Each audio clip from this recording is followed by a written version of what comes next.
मंडळी, श्री स्वामी समर्थ. स्वागत आहे तुमचं माझ्या यूट्यूब चॅनलवर. तर 19 मार्चला 2026 या दिवशी आलेला आहे गुढीपाडवा. म्हणजेच आपल्या मराठी नवीन वर्षाची सुरुवात चैत्र महिन्यापासून होत असते आणि चैत्र महिन्याचा पहिला दिवस आहे तो गुढी पाडवा म्हणून साजरा केला जातो. आणि हा जो गुढीपाडवा दिवस आहे ना, हा दिवस 3.5 मुहूर्तापैकी सुद्धा एक मुहूर्त मानला जातो. जसा एक मुहूर्त म्हणजे आपलं विजयादशमी दसरा, दुसरा मुहूर्त म्हणजे दिवाळीचा जो पाडवा आणि जो अर्धा मुहूर्त असतो तो अक्षय तृतीया आणि हा गुढीपाडवा पूर्ण एक दिवसभर शुभ मुहूर्त असतो. तर असा 3.5 शुभ मुहूर्ताचा असा हा वर्षभरातला हा दिवस. कुठलंही पंचांग पाहण्याची गरज नसते.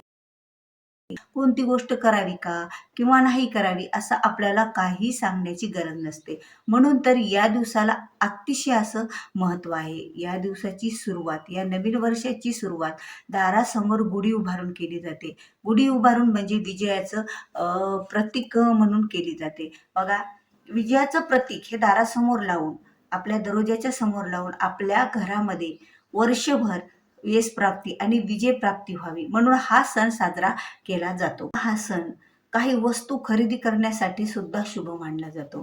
कारण या दिवशी वस्तू खरेदी केलेली ही शुभ आणि आपल्या घरात टिकणारी असते आणि त्याचं फळ, त्याचं यश आपल्याला जास्त पटीने मिळत असतं. म्हणून तर बरेच जण या दिवशी बऱ्याच काही वस्तू खरेदी करत असतात.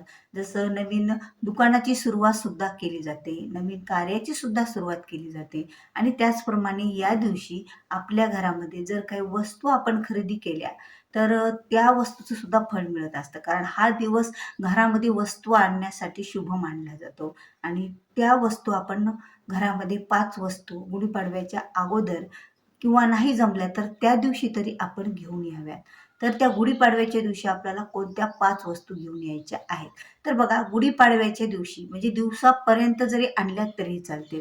मग तुम्ही आत्तापासून एक वस्तू आणून ठेवलात आणि गुढीपाडव्याच्या दिवसापर्यंत 5 वस्तू आपल्या घरात राहिल्या ना, तरीही लक्ष्मी प्राप्तीचे उपाय करणे, तोडगे करणे, घरातून काही दरिद्रता, गरिबी बाहेर काढून टाकणे आणि घरामध्ये विजय प्राप्ती, यश प्राप्ती, घरामध्ये सुख शांतीसाठीच्या वस्तू घरामध्ये आणणे, यासाठी विशेष असा हा मुहूर्त मानला जातो, तो म्हणजे गुढीपाडव्याचा. तर आता गुढीपाडव्याचा शुभ मुहूर्तावर आपल्याला त्या दिवसापर्यंत बघा, शुभ मुहूर्त आला म्हणजे आपण तयारीला अगोदरच लागत असतो. म्हणून तर आपल्याला अगोदरपासूनच या वस्तू घरात आणायला सुरुवात करायची आहे.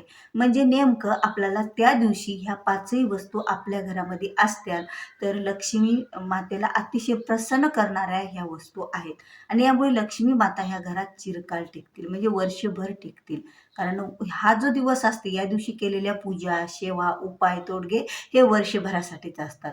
आता बाकीच्या दिवसात तुम्ही जर काही उपाय तोडगे केले तर ते किती दिवस तुमच्यासोबत टिकू शकतील किंवा त्याचा प्रभाव तुमच्यावर किती पडू शकेल ही गोष्ट आपल्याला माहीत नसते. पण पाडव्याच्या दिवशी, गुढीपाडव्याच्या दिवशी जर काही उपाय आणि तोडगे केले तर, सेवा केल्या तर त्या वर्षभर आपल्यासोबत राहत असतात. म्हणून तर आपल्याला गुढीपाडव्याच्या दिवशी ह्या 5 वस्तू घरामध्ये गुढीपाडव्यापर्यंत आणायच्या आहेत. आता त्या 5 वस्तू ह्या लक्ष्मीकारकच असणार आहेत. आता त्या 5 वस्तू कोणत्या आहेत तर बघा, आपल्या घरामध्ये, आता आपल्या घराच्या अगोदर आपण देवघरामध्ये एक वस्तू आणूया. कारण देवघरामधली पहिली वस्तू म्हणजे तुमचं घर तपासून, देवघर तपासून बघा त्यामध्ये श्रीयंत्र आहे का. जर तुमच्याकडे श्रीयंत्र नसेल तर तुम्हाला या दिवसापर्यंत श्रीयंत्र घरात आणायचं आहे. कारण 3.5 मुहूर्तापैकीचा एक दिवस शुभ दिवस आणि ही शुभ मुहूर्तावर आपल्या घरामध्ये जर आपण श्रीयंत्राची स्थापना केली देवघरामध्ये तर वर्षभर नाही तर आयुष्यभर सुद्धा लक्ष्मी घरात कायम राहते. कारण लक्ष्मीचा निवास हा श्रीयंत्रामध्येच असतो. म्हणून श्रीयंत्र हे घरामध्ये आपल्याला आणायचं आहे. आता श्रीयंत्र तुम्ही कोणत्याही धार्मिक स्टॉलवर, जिथे धार्मिक पुस्तकं वगैरे काही भेटत असतील त्या स्टॉलवर जर जाऊन तुम्ही श्रीयंत्र आणलं तरीही चांगलं राहील. आणि श्रीयंत्र आणून त्या दिवशी तुम्ही त्याचा अभिषेक करून, म्हणजे श्रीयंत्र अगोदर आणून ठेवलं तरीही चालेल, त्याला तांदळात ठेवून द्या, तांदळाच्या डब्यामध्ये. आणि नंतर तुम्ही गुढीपाडव्याच्या दिवशी देवपूजे झाल्याच्या नंतर किंवा अगोदर तुम्ही त्याला अभिषेक घालून श्रीसूक्त 1 वेळा किंवा 11 वेळा वाचन करून अभिषेक घालून त्या आपल्या देवघरामध्ये त्याची स्थापना करा. मग आपली पंचोपचार पूजा करायची आणि देवासोबत नैवेद्य दाखवायचा. आता ह्या प्रकारे ही एक वस्तू आपल्याला घरात आणायची आहे आणि ती लक्ष्मीकारक आहे. आता दुसरी वस्तू कोणती आहे तर दुसरी वस्तू म्हणजे आपल्या घरामध्ये आणायची आहे, ती म्हणजे लक्ष्मी मातेला अतिशय प्रिय असणारी ती वस्तू आहे, ते म्हणजे धणे. आता तुम्हाला सर्वांना धण्याचा परिचय असतो, की धणे म्हणजे ज्यापासून कोथिंबीर बनते असे हे धणे.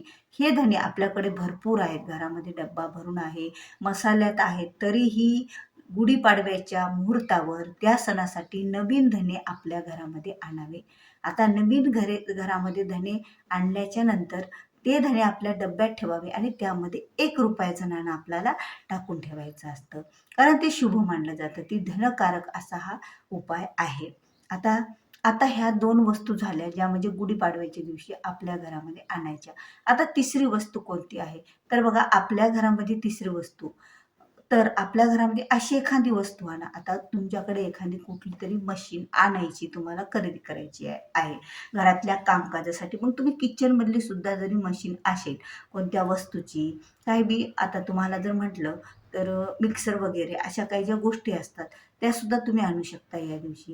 किंवा गाडी तर आपण खरेदी करू शकतो. म्हणजे आपल्या घरामध्ये इलेक्ट्रिकची एक तरी वस्तू घरामध्ये यावी. कारण या वस्तूतून सुद्धा आपलं घर चालत असतं आणि घर सुरळीत आणि व्यवस्थित चालण्यासाठी सुद्धा इलेक्ट्रिकची एखादी वस्तू घरात आणा. पण चुकूनही सुई, कात्री, चाकू ह्या ज्या वस्तूपासून आपण कापतो, त्या वस्तू, ज्या जलद वस्तू असतात त्या वस्तू घरात आणायच्या नाहीयेत. बाकीच्या वस्तू तुम्ही घरामध्ये आणू शकता. त्या अशुभ वस्तू मानल्या जातात. म्हणून शुभ वस्तूपैकी आपल्याला इलेक्ट्रिकची एखादी वस्तू तरी घरामध्ये आणायची आहे. आता चौथ्या नंबरची गोष्ट म्हणजे आणखी काय आणावं घरामध्ये? तर घरामध्ये आणखी आपल्याला शेंबी मीठ आणायचं आहे बघा. शेंबी मीठ तुम्हाला सगळ्यांनाच माहीत असेल जवळपास. साधं मीठ हे आपल्या जेवणामध्ये वापरत असतो आणि शेंबी मीठ हे आपण फळाला, ज्यावेळेला आपण उपवास असतो त्यावेळेला वापरत असतो. तर हे शेंबी मीठ सुद्धा आपल्याला अगोदर आणून ठेवायचं आहे. शक्य असल्यास त्या दिवशी आणा, नसल्यास तुम्ही अगोदरही आणून घरामध्ये, कारण त्या दिवशी घरामध्ये आपल्या ह्या वस्तू असल्या पाहिजेत लक्ष्मीकारक. तर शेंबी मीठ सुद्धा आणायचं आहे. कारण शेंबी मीठ हे समुद्राच्या पाण्यापासून बनलेलं असतं आणि समुद्रामधूनच लक्ष्मीचं प्राप्ती झालेली आहे. लक्ष्मी माता ह्या प्रगट झालेल्या आहेत. म्हणून समुद्रातील मिठाचा आणि लक्ष्मी मातेचा खूप जवळचा असा संबंध असतो. म्हणून ही एक वस्तू आपल्याला घरामध्ये आणायची आहे, ती म्हणजे शेंबी मीठ. आता आपल्या इथे 4 वस्तू झालेल्या आहेत. आता 5वी वस्तू कोणती आहे? तर बघा, 5वी वस्तू आपल्या घरामध्ये कमळ. आता कमळ लक्ष्मी मातेला खूप आवडत असतं. तुम्हाला या दिवशी एखादं कमळाचं फूल मिळत असेल तर ते आणून लक्ष्मी मातेला तुम्ही अर्पण करा. तुम्ही त्याच्या फोटोची मातेची पूजा करून तिला कमळाचं फूल अर्पण करा. आता प्रत्येकाला प्रत्येक ठिकाणी कमळ भेटेल असं शक्य नाहीये. म्हणून तर आपण कमळगट्ट्याची माळ 108 मण्यांची किंवा 8 मण्यांची जशा प्रकारे भेटेल तशी आणून लक्ष्मी मातेला किंवा लक्ष्मी मातेच्या श्रीयंत्राला ती माळ आपल्याला अर्पण करायची असते. कारण या दिवशी किंवा कधीही आपण ज्या वेळेला लक्ष्मी मातेला कमळाचा गड्डा, लक्ष्मी मातेला अतिशय प्रिय असणारी ही वस्तू आहे आणि ही वस्तू आपल्याला आणायची आहे, ती म्हणजे पाडव्याच्या दिवशीच, गुढीपाडव्याच्या दिवशी. आता शक्य नाही त्या दिवशी आपल्याला आणणं, मार्केट आपल्यापासून लांब आहे, तर तुम्ही आदल्या दिवशी त्याच्या अगोदर कधीही घरामध्ये ही एक वस्तू आणून ठेवा. ह्या 5 वस्तू घरामध्ये जर आणल्या तर घरामध्ये अखंड लक्ष्मीचा वास राहत असतो.